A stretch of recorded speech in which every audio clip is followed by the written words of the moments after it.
Merhabalar değerli dostlar. Bugün Türk sinemasının Avrupa'yı kolejli kızı en güzel sanatkarlarından Filiz Akın hakkında konuşacağım.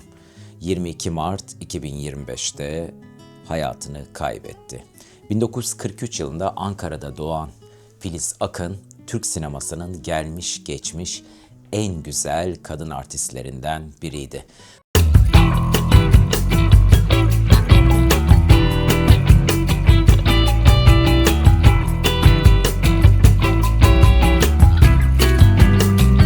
Şimdi 1950'lerden 2000'lere büyük bir yolculuğa çıkartmak istiyorum sizi. Rahmetli Filiz Akın'ın rengarenk ama hüzün dolu hikayesine gidiyoruz. Filiz Akın 2 Ocak 1943 yılında Ankara'da dünyaya gelmiştir. Asıl adı Suna Akın'dır. Annesi Habibe Leman Şaşırmaz, Ankaralı bir kadın terzisiydi. Babası ise Bekir Sami Akın, Afyonlu bir hakimdi. Ailesinin kökeni anne tarafından Arnavuttu. Baba tarafından ise Çerkes kökenine dayanıyordu. Belki de bu yüzden muhteşem bir güzelliğe sahipti. Kariyerinin başlangıcında Filiz Akın TED Koleji'nde eğitimini tamamlamış ve ardından Ankara Üniversitesi Dil ve Tarih Coğrafya Fakültesi Arkeoloji bölümüne öğrenim görmüştü. İyi derecede İngilizce ve Fransızca biliyordu. Sinemaya olan ilgisi 1962 yılında Artist dergisi tarafından düzenlenen bir yarışmayı kazanmasıyla başlamıştı. Memduh Ün'ün ikna çabaları sonucunda ilk filmi Akasyalar açarken de Göksel Arsoy ile birlikte rol aldı. 1962 ile 1975 yılları arasında 116 filmde başrol oynayan Filiz Akın, muhteşem bir güzelliğe sahipti ve bu güzelliği onu Türk sinemasının dört yapraklı yoncalarından biri haline getirmişti. Filiz Akın, Fatma Girik, Türkan Şoray, Hülya Koçyiğit efsanevi sanatçılarımızdandı. Ve pek çok festivalde en iyi kadın oyuncu ödüllerini almıştır. Filiz Akın 3 kez evlendi. İlk evliliğini sinema yapımcısı Türker İnanoğlu ile yaptı ve bu evlilikten İlker adını verdikleri bir oğlu olmuştu. Örnek olarak gösterilen çift 10 yıl süren evliliklerinin ardından 1974 yılında boşandılar ve Türker İnanoğlu, Filiz Akın'ın arkadaşı, ünlü sinema sanatçısı Gülşen Bubikoğlu ile evlendi.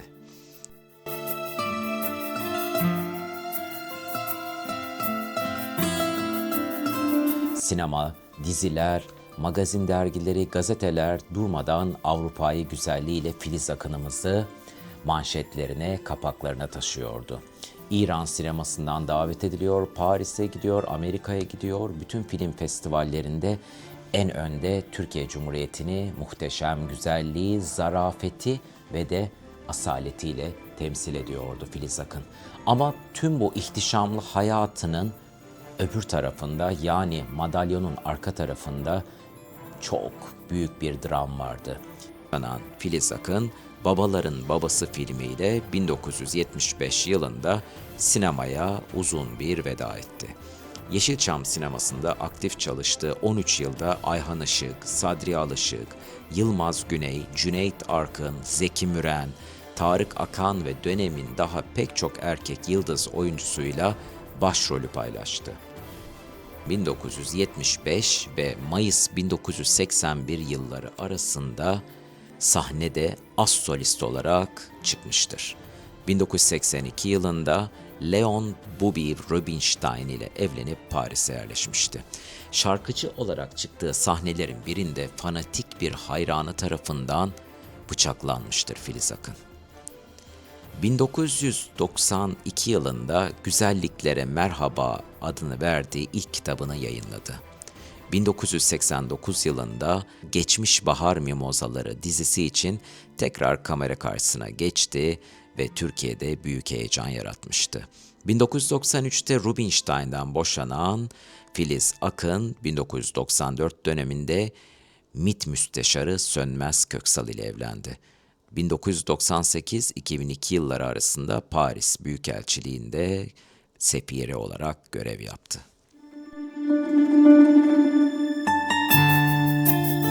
1991 yılında Filiz Akın'ın babası ünlü hakim Sami Akın ve üvey annesi Meliha Akın İzmir'deki evlerinde boğularak öldürülmüştür.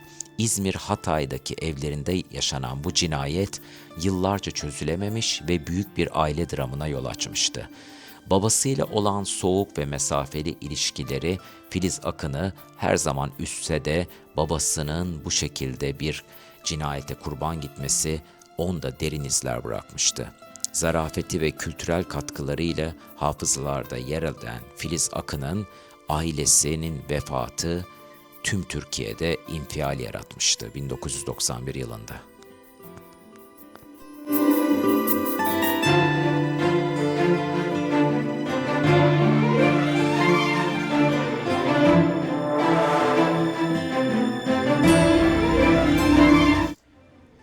Çok sevdiğimiz Filiz Akın, 2002'de kanser hastalığına yakalandığını öğrendi. Nazopharynx denilen bu kanser hastalığı, Amerika Birleşik Devletleri'nde uzun zaman süren tedavi yardımıyla yendi.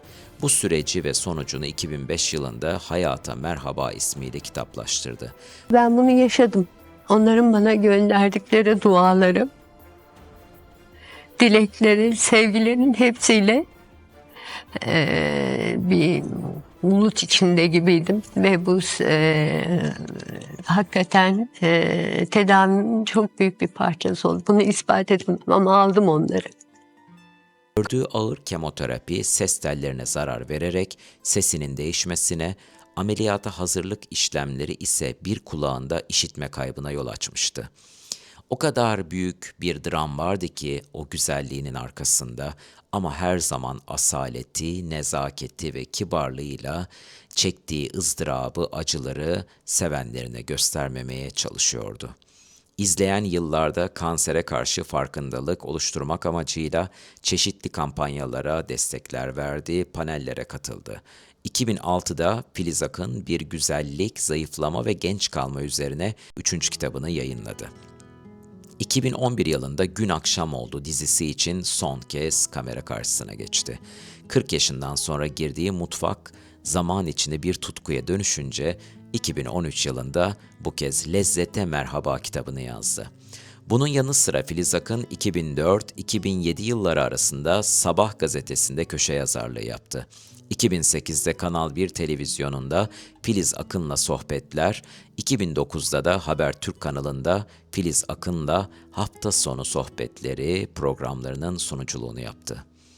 Oyunculuk kariyerinin ilk yıllarında şımarık, zengin kız rollerini oynayan Filiz Akın, sonraki filmlerinde daha masum, kırılgan, fedakar kadınları canlandırmış ve siyah saçlı artistlerin saltanatını yıkıp Türkiye sinemasında sarışın esas kadın sayfasını açmıştır. Karakter derinliği taşıyan rollerde bulunduğu Gurbet Kuşları, Kader, Ankara Ekspresi, Umutsuzlar, Utanç, Acı Hayat ve Memleketim, Filiz Akın'ın en beğenilen filmleri arasında gösterildi.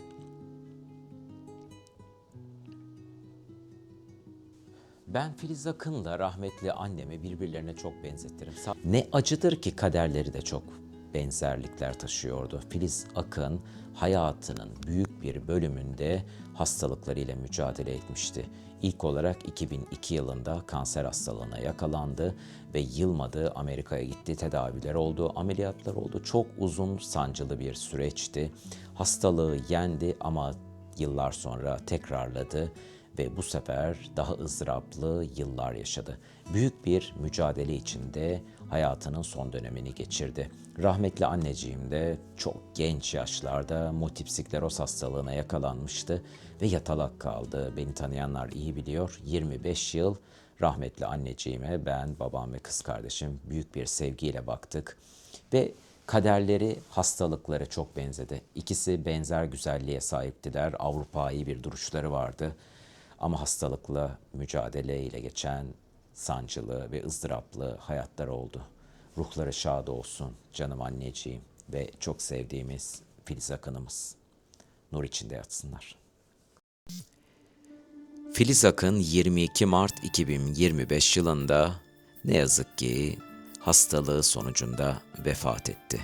Türk sinemasının en parlak yıldızlarından biri olarak arkasında sayısız anı, unutulmaz eserler bıraktı. Filiz Akın sadece Türkiye'de değil, dünya çapında tanınan bir yıldız olmuştu. Göz alıcı güzelliği, zarafeti ve yeteneğiyle Yeşilçam'a damgasını vurdu.